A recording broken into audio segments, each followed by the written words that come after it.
तेवढं हे व्यसन मेजॉरिटी लोक जी लहान वयात असतात मुलं त्यांना अट्रॅक्शन फार असतं, बाहीगिरी खूप करण्यात, मोठ्या प्रमाणात. दादागिरी करण्यात, आपल्या लोकांनी वाहवा करावी या सर्व गोष्टी असतात. तर जी बाल गुन्हेगारी आज सध्या वाढते त्याबद्दल तुम्ही काय सांगाल? बाह्य गुन्हेगारी ही चित्रपटांमुळे वाढत आहे. म्हणजे जे काही फिल्मी स्टाईल आहे आणि विशेष म्हणजे पोलीस देखील गुन्हेगारी वाढवतात. म्हणजे काय करतात, त्याला पकडून आणला की त्याचा व्हिडिओ टाकणार, त्याची फेरी काढणार, 4 लोकांना दाखवून येणार.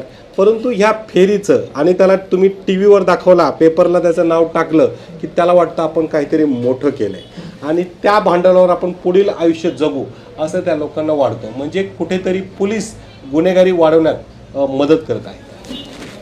खरंच तुम्हाला असं वाटतं हो. पोलीसच त्याला पोलीस गुन्हेगार वाढवण्यात मदत करत आहे. मी सांगतो, तुमच्या चॅनलवरच्या माध्यमातून सांगतो.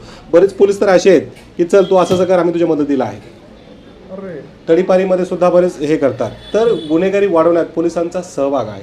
तुम्ही बघा, काही पोलिसवाले रात्री 2 नंतर 12 नंतर हप्ते घेतात, मागून घेतात, काही ते मदत करतात. तुम्ही एखाद्या गुन्हेगारा पोलिसांनी पकडून आणलं, त्याची बातमी टी व्हीला लावा, नंतर तो 4 लोकांना सांगेल बघा मी बाहेर झालं याचं सर्टिफिकेट. तर पोलीस लोक गुन्हेगारी वाढवतात. तर आपण बघतो की जे तरुण गुन्हेगार आहेत ते म्हातारे होतच नाहीत, म्हातारे व्हायच्या वगैरे त्यांचा खटका मिळतो. बरोबर. तरी पण ती लोक का बरं, म्हणजे नाही का ते असं होतंय की नाही का उजेडासाठी जीव गेला तरी चालत, उजेडाकडे जाणार अशा किड्यांसारखं झालं. याच्यामध्ये येणारं फेम